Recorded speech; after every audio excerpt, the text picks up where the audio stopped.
We've looked at two major events. И мы уже рассмотрели два важных события. And in this hour we will begin looking at the third major event.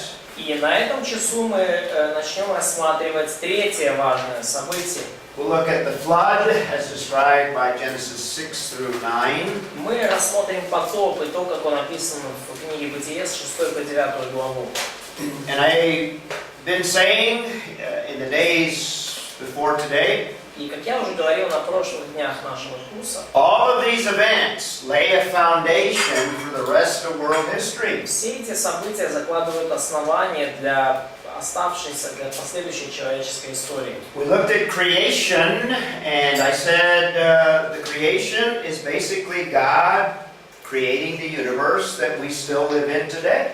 И мы рассматривали творение, и я говорил о творении, что в процессе него Бог создал вселенную, в которой мы до сих пор живем. The difference is that was an original creation that was very good, did not have the impact of sin. Но разница, конечно, в том, что первоначальная вселенная была весьма хороша и не несла на себе отпечатков греха. So today we still live in that created order that God created out of nothing. И сегодня мы до сих пор живем вот в этом в окружении того, что Бог сотворил из ничего. But because of the fall, the world we live in, that original creation is not like today. Но по причине грехопадения тот мир, в котором мы живем сейчас, он уже не такой, как был. The creation was radically affected by the sin of mankind, the fall of man. Все творение испытало на себе последствия греха людей, греха Адама и Евы. So the fall of mankind is a foundation for the rest of world history. И грехопадение человека — это основание для всей последующей человеческой истории. In fact, the story of world history is that God is going to deal with sin and reverse the effects of sin. И суть мировой истории в том, что Бог будет решать в течение нее проблему зла и устранять последствия зла и греха. In the last hour, we saw that God decrees that He will send a Messiah. И на прошлом часу мы увидели, что Бог предназначил, постановил приход Мессии. So that predicts essentially all of the Old Testament history and part of the New Testament. И тем самым предсказывается большая часть истории Ветхого Завета и часть истории Нового Завета. We're going to look at the Genesis flood next, and we're going to see that the flood is foundational to everything that follows after the flood. И далее мы посмотрим историю потопа и увидим, что потоп является основанием для всей истории, которая происходила после него.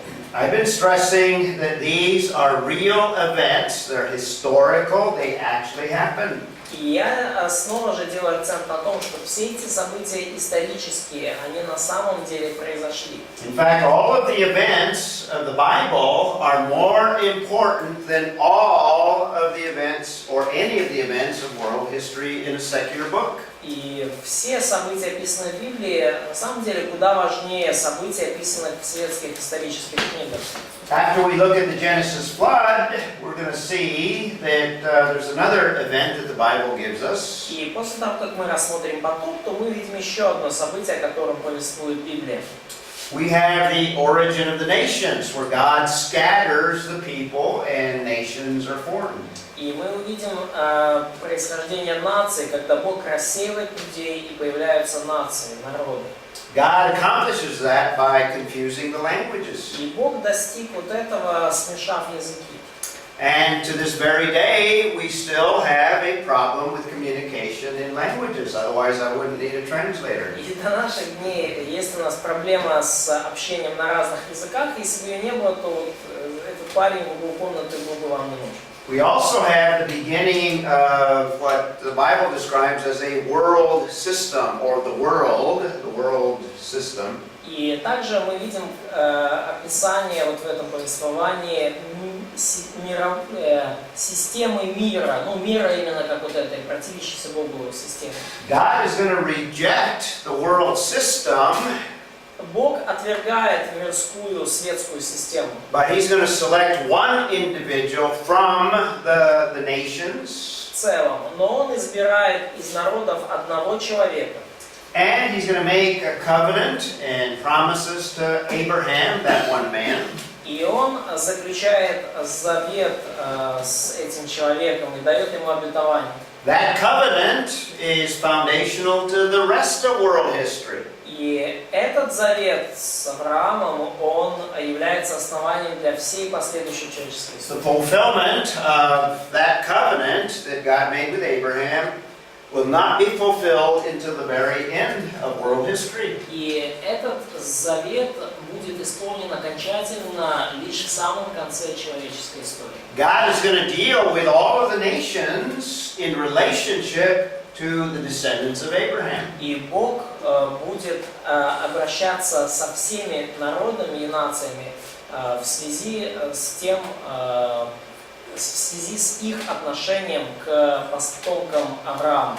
God promised to Abraham that he would produce a nation through him, Бог пообещал Аврааму, что от него он произведет народ, the nation of Israel. народ израильский. And that nation, God intended to rule the world. И намерение Бога было в том, чтобы этот народ правил миром. So when God promises in the original creation that the purpose of man is to subdue and rule the world, И когда Бог обещает и устанавливает в самом начале сотворения, что цель человека обладать и владычествовать над миром, God intended to ultimately do that through His people, through His nation. то изначально намерением Бога было делать это через свой народ, через своих людей. So within the nation, we have the kingdom of Israel. И внутри этого народа мы видим устанавливается царство израильское. And under David and Solomon, that was the world empire of that day. И в течение дней Давида и Соломона это царство стало, по сути, мировой империей своих дней. But because of the sin of people and sin of even the nation of Israel, because of sin, Да, но по причине греха народа и even the leaders, да, yeah. и по причине грехов даже руководителей народа. Because of the fall of man, we still have the sin nature of people. Да, по причине грехопадения все равно в людях продолжает жить до сих пор греховная природа. In the Old Testament, the kingdom failed. Так вот, по причине грехов народа и руководителей в ветхозаветном периоде царство пало. But the plan of God will not fail. Но Божий план не может из-за этого нарушиться. When God promised the Messiah, even during the fall, Когда Бог пообещал Мессию даже во время вот уже грехопадения, we see also the prophets predict that Messiah will come. Бог пообещал Мессию еще при грехопадении, и также мы видим, что пророки эпохи царства предсказывали приход Мессии. So after the failure of the nation, God has the people return to the land. И после того, как нация пережила сокрушительное поражение, Бог вернул людей из изгнания в их землю In preparation for Israel's Messiah. и начал готовить их к приходу Мессии израильского. So this is the Old Testament, and then this begins the New Testament. Вот все, что до Мессии, это ветхозаветная история, начиная с Мессии, это Новый Завет. When Israel's Messiah came, Israel rejected their Messiah. И когда пришел Мессия в Израиле, Израиль своего Мессию отверг. He died on the cross. They crucified him. Мессия умер на кресте, они его распяли. That's exactly what Genesis 3:15 alludes to. И это именно на это событие указывает нам, намекает вот Бытие 3:15. But the Messiah promised two things: that he would establish a church, Но Мессия пообещал две вещи. Первое, что он установит церковь, and he would also return. и что он также вернется. And he would establish that kingdom that God intended all along. И что Он установит царство, которое Бог замыслил и вознамерился сделать с самого начала. So these are some of the major events of all of world history. That's world history. И вот это самые основные события мировой истории. Это, по сути, главная мировая история. So the biblical events are the most important events of all of world history. И библейские события являются наиболее важными во всей мировой истории. So in our look at the book of Genesis, we're still in Genesis, we're still looking at the first part of the book. И давайте посмотрим сейчас книгу Бытие. Мы все еще в книге Бытие, и все еще даже в самой первой ее части. I call Genesis 1 through 11 primeval history. Я называю главы с 1 по 11 книги Бытие первобытной историей. We've seen the history of creation. И мы увидели уже историю сотворения. Where we just completed looking at the early history of mankind, and that included the fall. Мы только что закончили рассматривать раннюю историю человечества, которая включает в себя грехопадение. Now we're going to look from chapter 4 to chapter 9 in the outline, the early history of civilization. И далее в главах с 4 по 9 мы видим раннюю историю цивилизации. But we're going to concentrate on the Genesis flood. Но мы особое внимание уделим потопу. But before we get to the flood, we're going to see that there's a decline in terms of civilization. Но до того, как мы доберемся до потопа, мы увидим, что цивилизация, вообще говоря, пережила упадок. We not only have genealogies in chapter 4, Там у нас в книге Бытия не только генеалогии различные, but we also see that sin progresses, sin continues. но мы также видим, что грех продолжает свое черное дело, и грех развивается среди людей. Sin increases to the point that man is about to destroy himself. И греховность людей увеличивается до такой степени, что люди уже практически сами себя уничтожают. And that introduces us to the Genesis flood that God is going to deal in judgment. И это приводит нас напрямую к потопу, когда Бог приносит суд. So on our timeline, in other words, we have world history from eternity to eternity. И на нашей временной диаграмме мы видим мировую историю от вечности и до вечности. Вечного прошлого до вечного будущего. So we've looked at the creation, first major event. И вот мы взглянули уже на сотворение, первое важное событие. We completed the fall, Мы закончили изучение грехопадения. which was very shortly after the original creation of Adam Падение and Eve. случилось, скорее всего, очень быстро после сотворения. And we don't have a lot of detail, but we have some time before the Genesis flood. И у нас не так уж много деталей приведено, но у нас есть вот определенный временной промежуток между падением и потопом. The emphasis of the biblical text is a decline in mankind because of the increase of sin. И акцент у книги Бытия на том, что человечество переживает упадок из-за того, что развращается, из-за того, что грех увеличивает свое влияние. And just as I said that there is a perfection of God that underlies each of these events, И, как я уже говорил, есть за каждым из этих событий определенное совершенство Божье. we also have a perfection of God that would underlie the Genesis flood. И также есть совершенство Божие, которое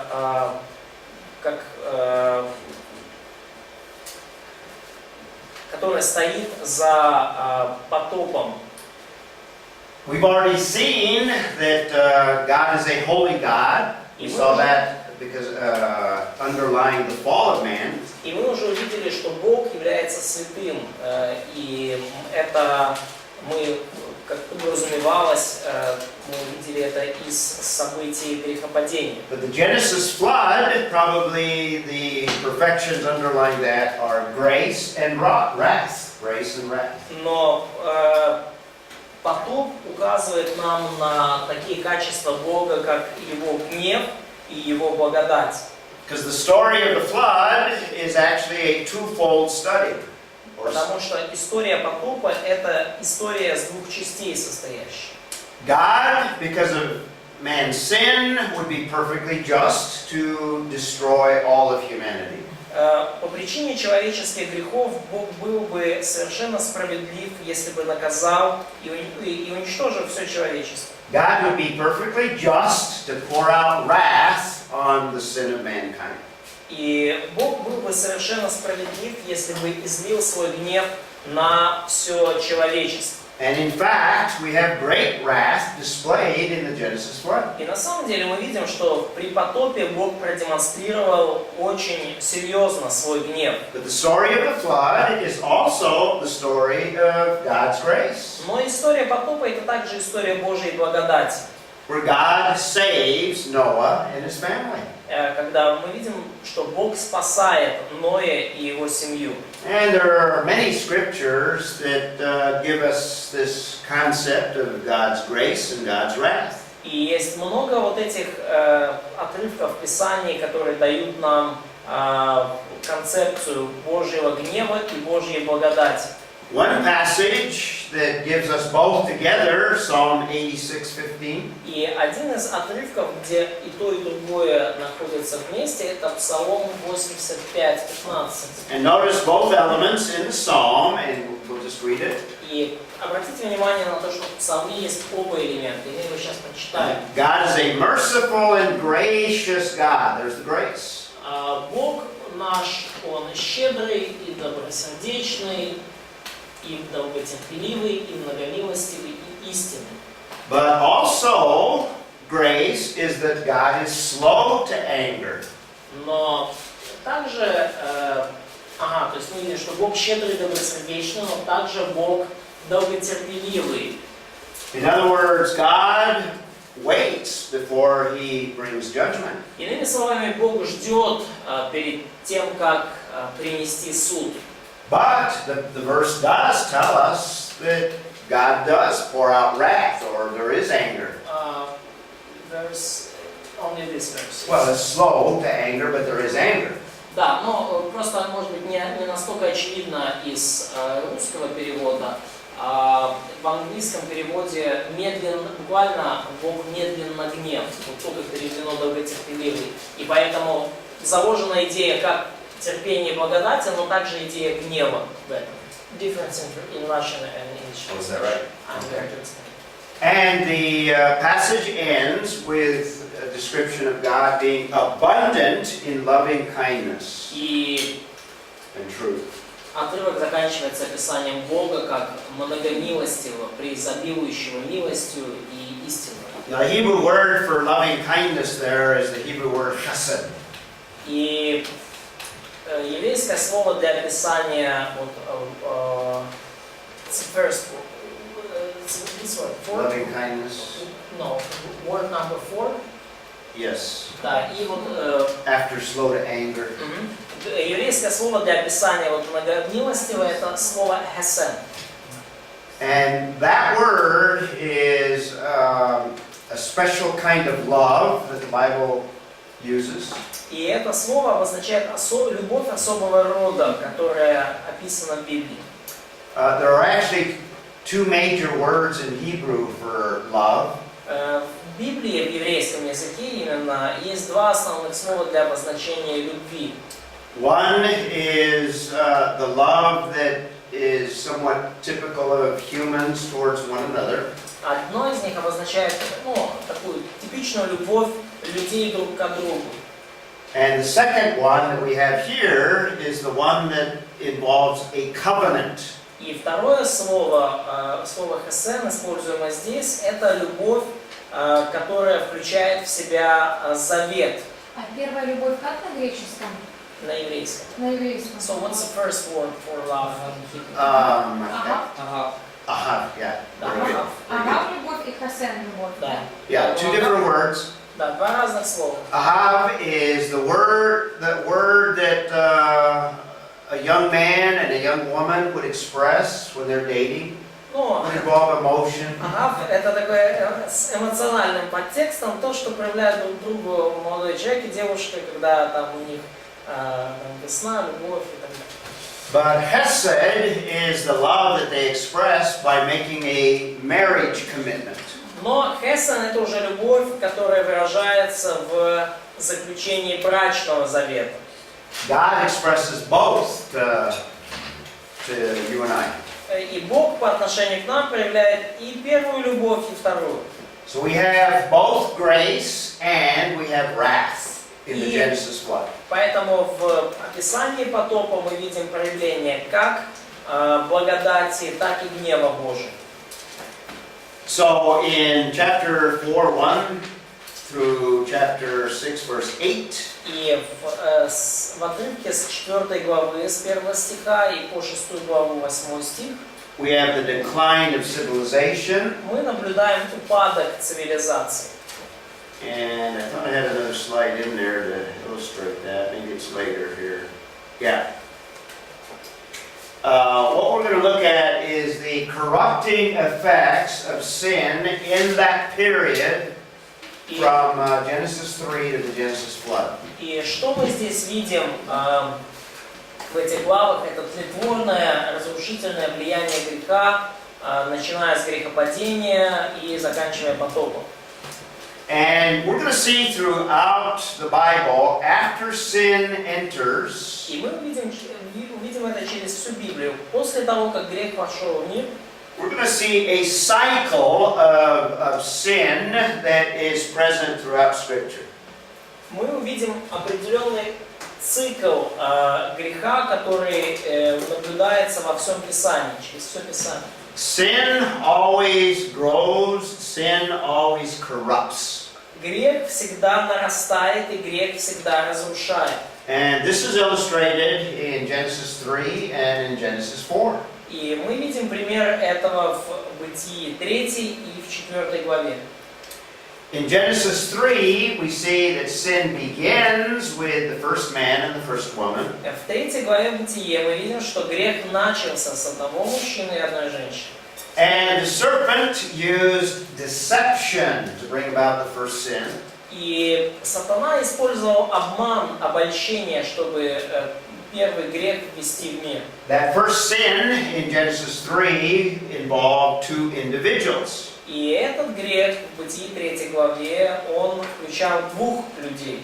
But remember, we said that sin, the nature of it, is rebellion, and rebellion is always against God. Но мы, помните, говорили о том, что грех это всегда бунт, и это всегда бунт против Бога.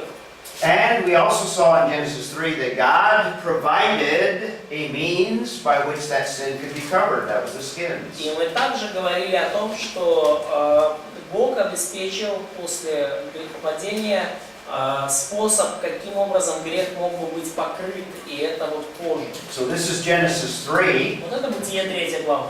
Now notice how sin corrupts and sin advances in Genesis 4. И посмотрите, как грех разрушает все на своем пути, как он продвигается. И мы это видим в 4 главе Бытия. So we have sin that begins in Genesis 3 and it progresses in Genesis 4. Мы видим, как грех начинается в 3 главе Бытия, и как он прогрессирует, развивается в 4 главе. And it's a greater sin. It always progresses. И грех становится все сильнее и все более распространенным. Он прогрессирует. Sin involved deception in 3, but it's premeditated. In other words, it's determined in chapter 4. И если в 3 главе Бытия грех случился в результате обмана или обольщения, то в 4 главе мы видим уже преднамеренный грех. Now we're talking about the premeditated murder that Cain does to Abel. И мы конкретно говорим о преднамеренном убийстве, когда Каин убил Авеля. And if sin is within individuals in Genesis 3, И если грех в Бытие 3 главе был личным, sin progresses to what in Genesis 4? то как он прогрессирует в 4 главе? Убийство. Ну, кому-то. Personal, Well, yeah. murder. Well, yeah. But individual and now family, though. It affects the whole family. То есть, если первый грех был личным, то последующий грех уже внутри семьи. It's still against God, but now it's inflicted upon a member of the family. То есть это все равно грех против Бога, но теперь жертвой этого греха становится член семьи. Sin is always ultimately against God, but now it's more than just against God, it's against fellow men or a brother. Любой грех, по сути, против Бога, но в данном случае грех уже происходит против ближнего, против брата. And if we have skins in Genesis 3, what do we have in Genesis 4? И если у нас есть кожа в 3 главе Бытия, то что у нас есть в 4 главе Бытия? Remember, what's the main topic? Sacrifice. Плана вот это, плана, защита, ну что, будет над тобой знак. И что Flame or mark under Cain. No, we have sacrifice. Да, у нас там Yeah, тоже есть жертва. sacrifice. In other words, what I'm saying here is God provided the first sacrifice. И то, что я говорил в начале, да, Бог обеспечил первую жертву. And again, in the early chapters of Genesis, it doesn't give us all the details. И опять же, в ранних главах книги Бытие нам не дается никаких деталей. But we can assume, since Cain and Abel brought sacrifices, Но мы можем предположить, что поскольку Каин и Авель приносили жертвы, God established for mankind the way to approach Him is through sacrifice. то Бог вот установил такой способ для человечества приблизиться к Нему, это жертвоприношение. And the whole issue in Genesis 4 is what is acceptable when it comes to sacrifices. И вся проблема вот в 4 главе Бытие, это что же является приемлемым, приемлемой жертвой. What is acceptable is at least the right attitude that Abel had. И что, как оказывается, приемлемо для Бога, то это как минимум правильное отношение, которое было у Авеля, And Cain did not have. а у Каина не было. The point I'm making here is sin is progressing and it corrupts.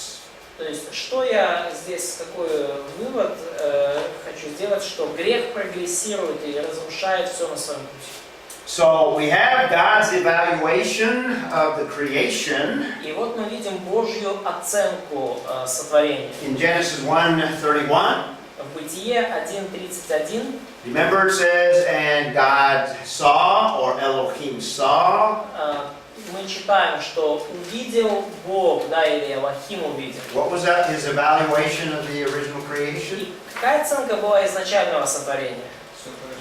Everything is very good. Very good. Очень хорошо. But by the time you get to chapter 6, verse 5, Но когда вы добираетесь до 6 главы 5 стиха, what does Yahweh see, or what does God see? что Яхве или Бог увидел? And by the way, in Genesis 1 we have Elohim. Ну, кстати, да, в Бытие 1 у нас Элохим, This is the transcendent, the separate God. трансцендентный Бог, отделенный от творения. This is the creator God, Бог-творец, the omnipotent God. всемогущий Бог. When we have Yahweh later on, Но мы позже видим, как упоминается имя Яхве. instead of the transcendent God, we have the God that deals with mankind. He's the immanent God. И здесь уже та сторона Бога, которая как взаимодействует с человечеством. Бог, который участвует в жизни людей. The name is associated with God dealing and having relationships with man. Имманентный Бог. Это имя ассоциируется с Богом, который общается с людьми и находится в отношениях с ними. And what does God see in Genesis 6:5? Что Господь Яхве видит в Бытие 6 главе 5 стихе? He sees that the wickedness of man is great. Он видит, что нечестие людей было великим. So, from a very good creation То есть от творения, которое было весьма хорошо, to the sin of the first man and the first woman, через грех первых мужчины и женщины, to sin within the family, к греху внутри семьи, to wickedness to the point that mankind is about to destroy himself. и к такому нечестию всех людей, что человечество нужно уничтожать So we see the progress of sin. То есть мы видим вот такой прогресс греха. So that leads us to chapter 6, verses 9 through the end of chapter 8. И вот это приводит нас к главе 6, с 9 стиха и до конца 8 главы. We have the destruction of civilization, Мы читаем здесь про уничтожение цивилизации. and God is going to use the Genesis flood to destroy all of mankind except for Noah's family. И Бог будет использовать потоп для того, чтобы уничтожить все человечество, за исключением семьи Ноя. In chapter 6, verse 9 through chapter 5, or chapter 7, verse 5, В главе 6 с 9 стиха и до 7 главы 5 стиха we have the design or the instruction that God gives concerning the flood. мы видим замысел и инструкции, которые Бог дает в отношении потопа. Замысел. He gives the design to Noah Он передает свой замысел Ною, in order to prepare for the coming flood. чтобы Ной мог подготовиться к грядущему потопу. And then in chapter 7, 6 through the end of the chapter, we have the deluge of the flood. И в 7 главе с 6 стиха и до конца мы видим, собственно, как происходит потоп. Now, because we have so many verses in the passage relating to the flood, И поскольку в этом отрывке у нас столько стихов, связанных с потопом, we don't have time to go verse by verse, so I'm going to summarize the teaching of the passage. то нет у нас времени исследовать стих за стихом, и я для вас суммирую учение этого отрывка.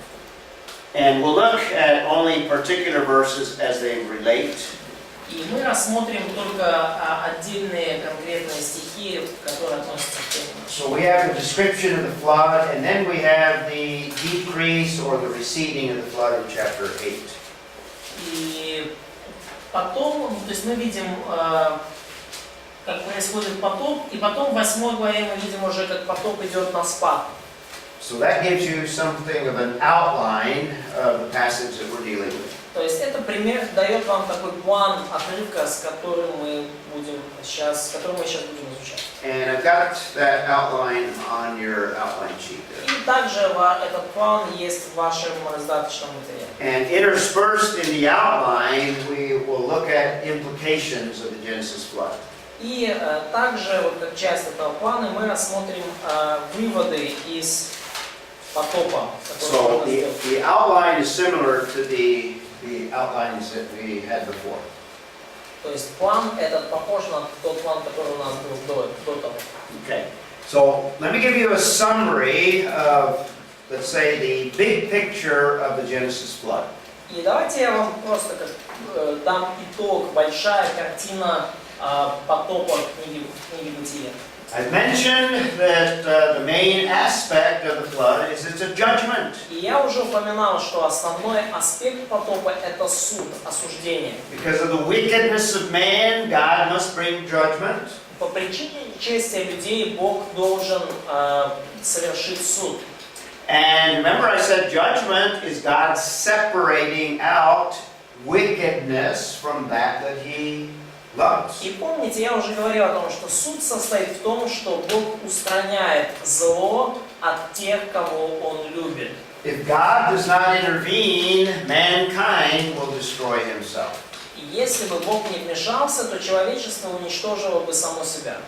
Now, one of the main things that I'm going to stress is that this flood is universal. И одна из главных вещей, которые я хочу подчеркнуть, это то, что потоп был всемирным. And what I mean by universal is the flood that is described in Genesis encompasses the entire world. И что я подразумеваю под всемирным, это то, что потоп, как он описан в книге Бытие, он накрыл весь мир. Now, I've been emphasizing that we have two worldviews that are in conflict. И я уже подчеркивал многократно, что у нас есть два мировоззрения, которые противоречат друг другу. We have the unbelieving worldview with all its different aspects. И есть мировоззрение неверующего мира и со всеми разными аспектами и различиями там.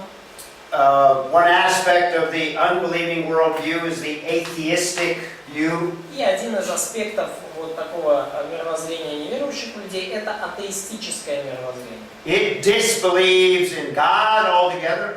То есть, и это мировоззрение отвергает, не верит в Бога в целом, Denies God and denies that God has revealed himself because he doesn't exist. ну, и оно отвергает и Бога, и возможность для Бога открываться людям, ну, потому что как кто может открываться, если Бога So нет? that aspect of the unbelieving worldview rejects the Genesis flood altogether. И в данный подвид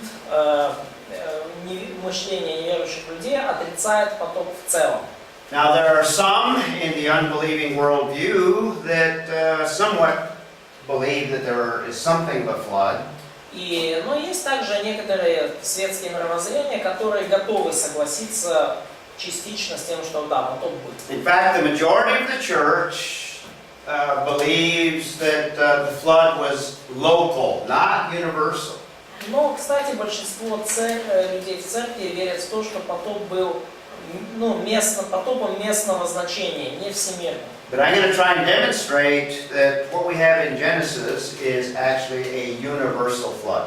Но что я хочу вам показать, что потоп, описанный в книге Бытие, был всемирным. And if you remember last year when I taught you the apologetics course, И вы помните, в прошлом году, когда я двоим из вас преподавал курс апологетики, in the apologetics course that you guys remember, в курсе апологетики вы помните, да? we talked about the Genesis flood, and I gave you the scientific evidence that the flood was universal. Мы говорили о всемирном потопе, и я привел доказательства того, что этот потоп был именно всемирным. In fact, I hope I impressed you with the fact that the scientific evidence is overwhelming in favor of a Genesis flood. Ну и, кстати, я надеюсь, что я вас впечатлил обилием и преизбыточествующим, огромным количеством научных фактов, которые показывают, что потоп действительно состоялся. The evidence is there, it's just reinterpreted by the unbelieving mind.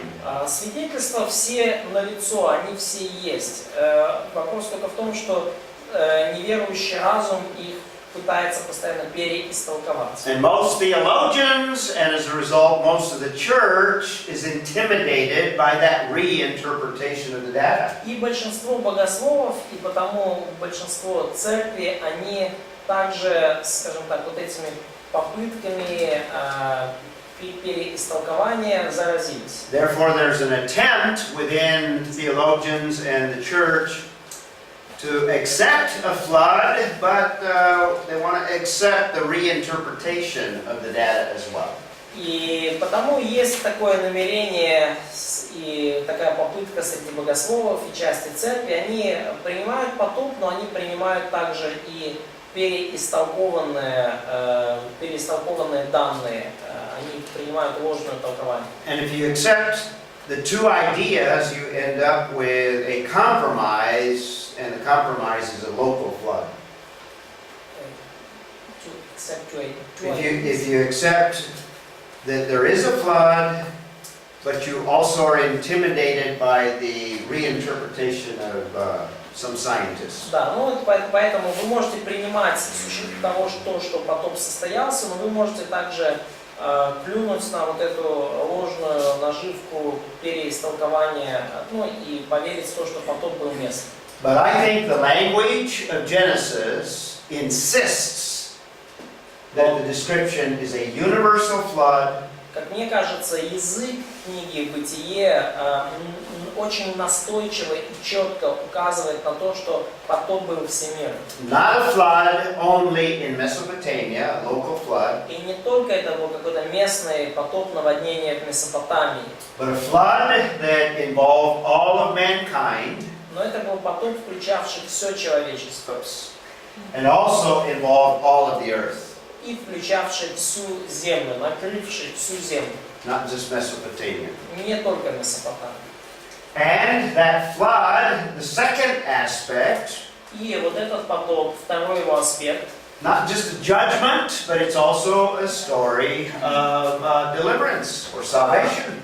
Второй аспект этого потопа, это помимо суда мы видим также избавление, спасение. God is going to preserve those that He believes that are described as righteous.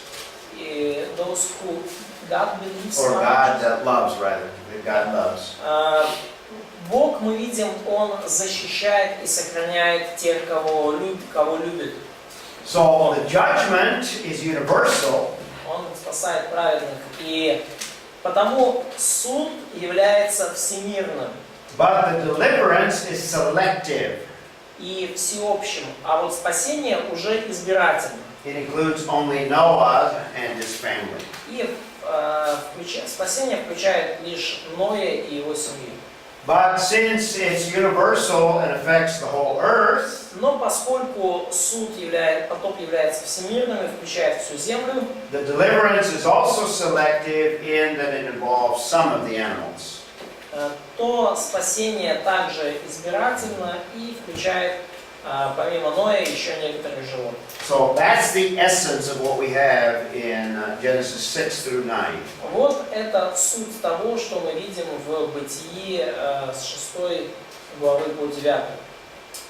Now, the conflict that we have is with only a part of geology, И конфликт, который with only part, конфликт, который у нас возникает с частью такой науки, которая называется геология. those of us that believe in the Bible that it's inerrant and inspired, Те из нас, кто верит в Библию, в то, что она вдохновлена Богом и безошибочна, those of us that believe that what the Bible describes is a universal flood, и мы верим в то, что Библия описывает всемирный потоп. we wouldn't disagree with much of the science of geology, И мы потому не очень-то соглашаемся с большей частью того, чему учит наука геологии. but we have major problems with a branch of geology called historical geology. Но особенно сильные проблемы у нас с такой отраслью, ветвью геологии, которая называется историческая геология. Historical geology looks at the rock layers that exist on the earth. Историческая геология изучает слои на скалах, на всех скалах, которые встречаются на планете How Земля. many of you are familiar with Grand Canyon in the United Кто из States? вас знаком, знает, что такое Великий каньон в Штатах? Heard of the Grand Canyon?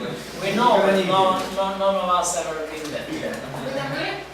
Have you ever been there? Yes. I'm going to show you photographs that I Я took. вам фотографии даже покажу, которые я там делал. The Grand Canyon is spectacular because you can see many of the most of the geological layers in that area. И Великий каньон является настолько потрясающим зрелищем, потому что вы видите там вот эти огромное количество слоев, геологических слоев в этой области. In fact, from the top of the Grand Canyon to the river at the bottom, И, в общем-то, с самой верхушки Большого каньона и вплоть до реки внизу, is about 1.5 kilometers deep. там где-то 1,5 километра высоты. То есть And глубину идет.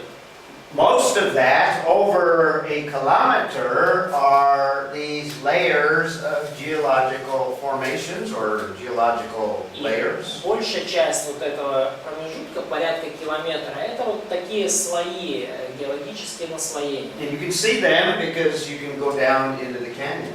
И вы можете их видеть, и вы можете вот спускаться вниз в каньон, наблюдая эти слои. Or you can even see them just by looking from the top down into the canyon. Да вы даже можете их просто наблюдать сверху, глядя вниз в каньон. The problem, remember in our introduction, I mentioned that the problem with interpreting ancient events И проблема, как я уже говорил во введении, начинается тогда, когда мы начинаем толковать древние события.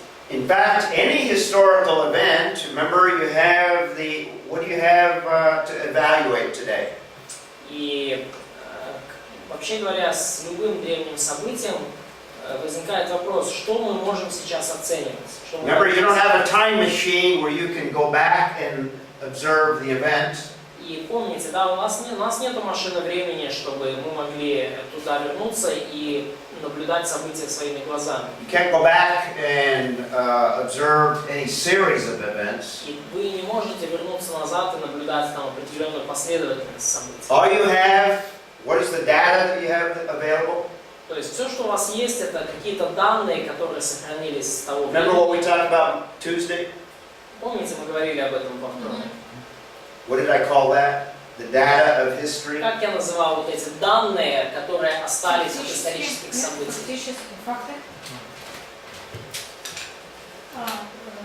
Предыдущие истории. Remember I call it the traces Следы. of events that are left behind. Следы событий, следы, которые события оставили.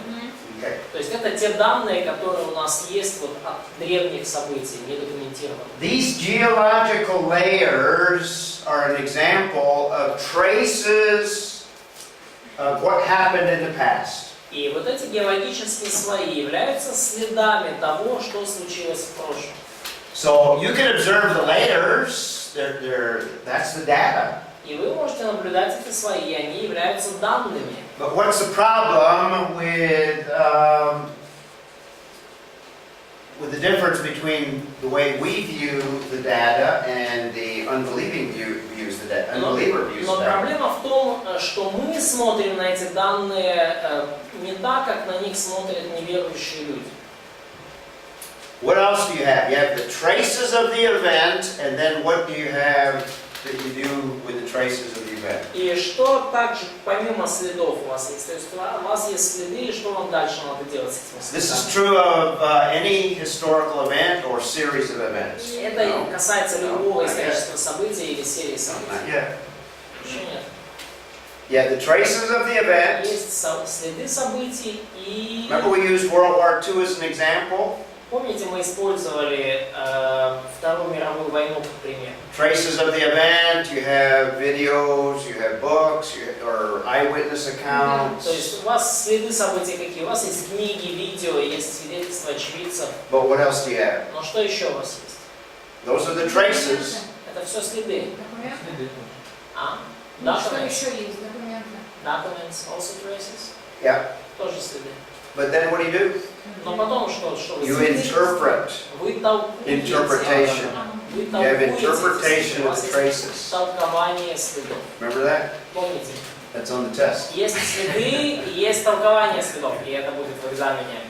These layers, that's the data. That's the traces of a series of long periods of time, maybe. Вот эти слои, это данные, это следы, которые, возможно, формировались на протяжении долгого времени. The problem that we have is the interpretation of historical geology. И проблема, с которой мы сталкиваемся, это толкование, которое дает этим следам историческая геология. Not with the data.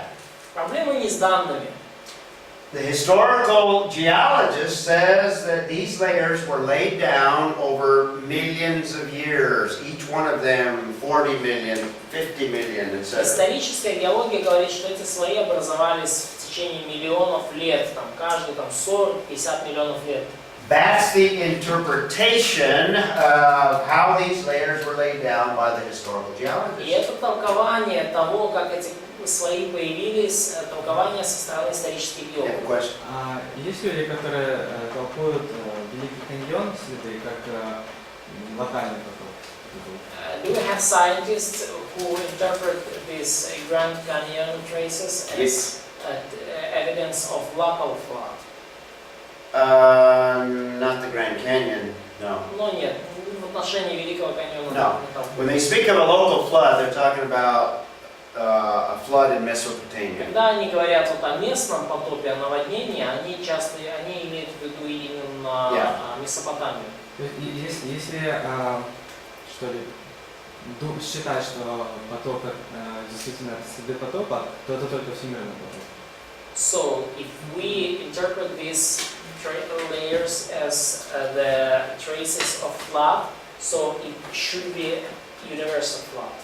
Absolutely. Точно. That's the point, and in the apologetics course, I give you a lot of that scientific evidence, that instead of these layers being laid down over millions of years, Да, even billions of В years, этом идея. И в курсе апологетики я подробно излагаю то, что вместо того, чтобы считать, что слои эти формировались в течение миллионов, миллиардов лет, down to a particular level, all of the layers above we interpret differently. То есть вплоть до определенного низшего слоя мы толкуем иначе большинство. So all layers up From this point here all the way to the top. То есть мы толкуем иначе, чем геологи, все слои, которые вот выше определенного пункта. Over a kilometer, we interpret as laid down by the Genesis flood. То есть вот этот самый верхний километр слоев этих мы вот этот тур Наполеон толкуем иначе, чем исторические And геологи. there are several scientists, well, I shouldn't say several, but there are creationist scientists И есть несколько ученых, креационистов, that we believe that the better interpretation of the data is that it was laid down by a Genesis flood. которые, как мы верим, они дают лучшее толкование данных, полученных вот как результаты этого потока. Not millions of years. И они приходят к выводу, что там не миллион.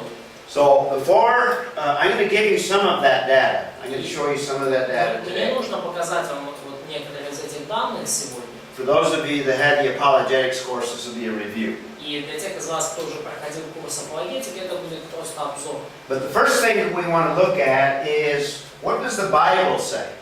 Но первое, на что нам нужно обратить внимание, это все равно то, что говорит Библия. And this is the reason why we take a different approach and look for a different interpretation of the data. И вот причина, по которой у нас другой подход и другое толкование этих данных. Because we do have what Katya was referring to, we do have revelation. Потому что у нас есть то, к чему, вот, о чем нам пыталась сказать Катя. У нас есть откровение. That the unbeliever rejects. The unbeliever rejects this revelation. Откровение, которое отвергает неверующий мир.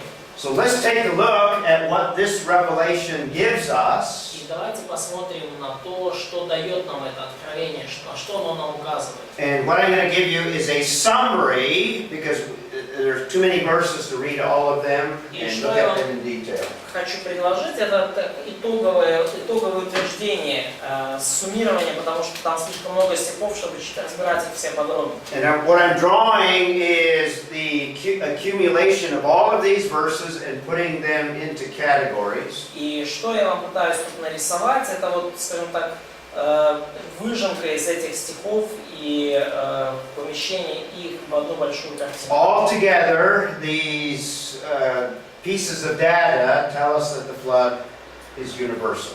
И все вместе вот эти данные из Писания указывают нам на то, что потоп был всемирным. In fact, you have to really twist and abuse the biblical text to come up with anything other than a universal flood. На самом деле вам нужно очень сильно перекрутить и исказить библейский текст, чтобы прийти к выводу другому, чем всемирный потоп.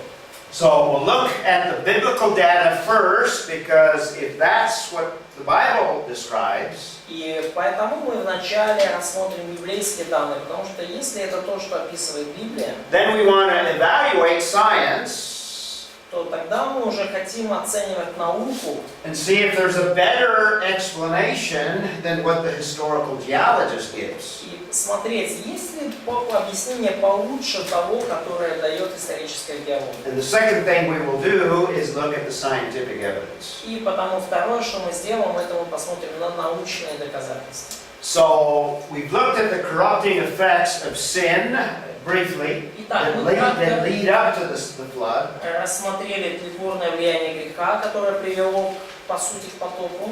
And what we want to do is look at the flood as a universal flood from the biblical account. И что мы дальше хотим сделать, это рассмотреть потоп как всемирный потоп на основании библейского повествования. And after lunch, I'm going to give you a series of main points that summarize the biblical account. И после обеда я дам вам, скажем так, несколько пунктов, которые суммируют библейское повествование. So rather than looking at the specific verses, I'm going to gather them all together and we'll look from chapter 6 through 9. И вместо того, чтобы рассматривать стихи эти все по отдельности, я просто соберу их вам вместе в конкретные пункты. Это будет с 6 по 9 главу.